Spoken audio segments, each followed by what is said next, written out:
कैसे हो दोस्तों। मैं मोहम्मद नईम शेख तुम्हें बताना चाहता हूँ कि हमारे एक बहुत ही करीबी दोस्त है, like elder brother Syed Hasan. तो उन्होंने मुझे एक किस्सा सुनाया था जो बहुत ही नॉलेजेबल है और यकीनन उसे आपको सुनना चाहिए ताकि आपकी भी नॉलेज में इजाफा हो। तो किस्सा कुछ यूं है कि गांव में एक किसान रहता था और वो बहुत ही सिस्टमेटिक चलने वाला था। उसके जो खेत से पैदावार होती थी, गेहूं चावल दाल वगैरह, तो उसको वो जखीरा करता था और साल भर वो और उसकी फैमिली खाते थे। तो एक साल ऐसा हुआ कि उसकी जो पैदावार हुई, जो उसने कैलकुलेशन किया कि उसकी फैमिली में कितने मेंबर है और क्या खुराक है, और उस हिसाब से उसे एक महीना शॉर्ट हो रहा था।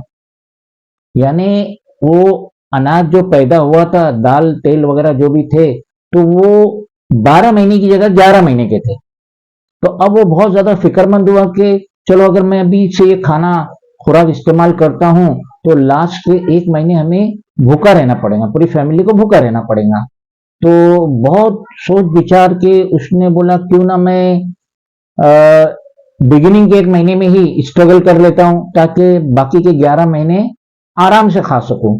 तो उसने क्या किया कि उस अनाज को हाथ ना लगाते हुए उसके जो छिलके आते हैं, गेहूं के चावल के जो छिलके आते, उसने एक महीना अपने घर में हुक्म दिया कि आप लोग ये छिलके ही पकाओ ताकि एक महीना हम ये खा ले और बाद के 11 महीने आराम से अनाज का जखीरा है, हमें कोई तकलीफ नहीं होगी।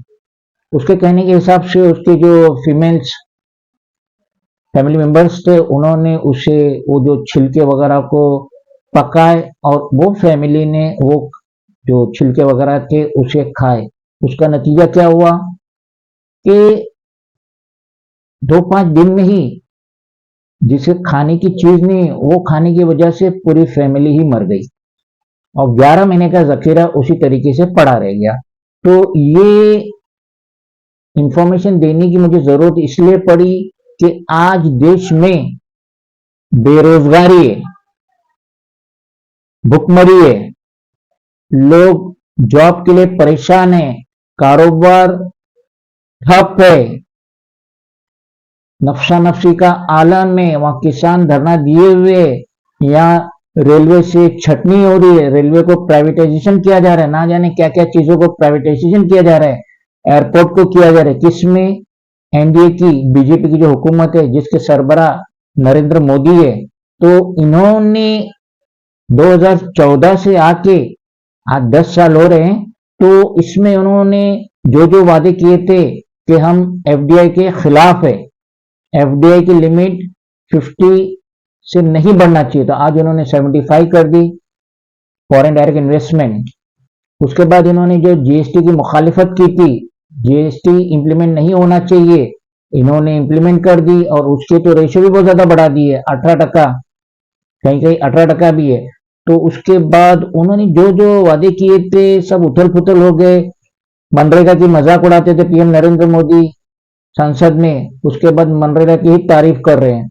तो इस तरीके से मुझे जब ये सुना और पढ़ा और देखा कि पीएम नरेंद्र मोदी ये कह रहे हैं कि 2048 2048 में हम 5 ट्रिलियन इकॉनमी हो जाएंगी, हम देश की दुनिया की 3rd नंबर की इकॉनमी हो जाएंगी, हम ये हो जाएंगे, हम वो हो जाएंगे, हम वो हो जाएंगे। 24 में बुरा हाल है, 2024 में बुरा हाल है और 2048 की बात करें तो मुझे पीएम नरेंद्र मोदी की ये जो हरकतें हैं, जो ये इनकी प्लानिंग है, 5 ट्रिलियन इकोनॉमी, वर्ल्ड की सुपर पावर, मगर कब? 2048 में, 2048। तो मुझे वो किसान की बात याद आ गई कि किसान अगर ये जो उसके पास खुराक का जखीरा था, अगर ये 11 महीने खा लेता तो क्या मालिक आखिरी के एक महीने का उसे नहीं देता था? मगर उसने वो एक महीने को बिगिनिंग में कवर किया जिसकी वजह से उसकी पूरी फैमिली मर गई।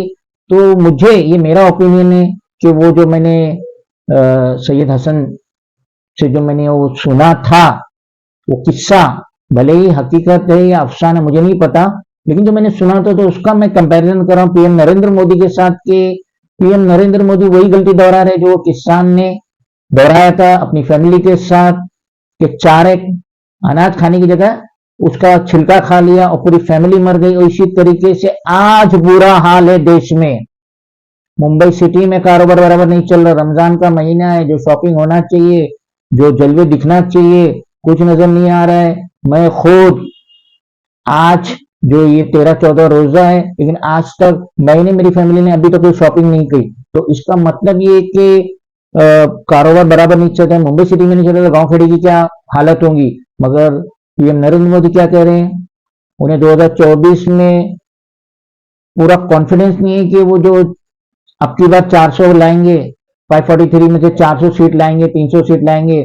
उनको कॉन्फिडेंस नहीं है 2024 में, लेकिन बात करें 2048 में, इंडिया, हिंदुस्तान सुपर पावर होगा, 5 ट्रिलियन इकोनॉमी, क्या क्या फिकम पाकोरी। तो ये मेरा नजरिया था, और शायद ये नजरिया इस वक्त हमारे देश के पीएम नरेंद्र मोदी पे फिट बैठ रहे हैं। जो वो फ्यूचर प्लानिंग कर रहे हैं वो तो धड़ा रह जाएगा, लेकिन हाल क्या है इस वक्त, हाल क्या है, हर चीज प्राइवेटाइजेशन हो रही है। जो रोजगार के वादे किए 2 करोड़ साल में, वो नहीं मिल रहा है। ना जाने क्या फिकम बात कर रहे थे। तो मेरा ये एक जो नॉलेजेबल मुझे ये मिली थी, न्यूज मिली थी कि किस तरीके से किसान के साथ मैंने अपना बयान किया।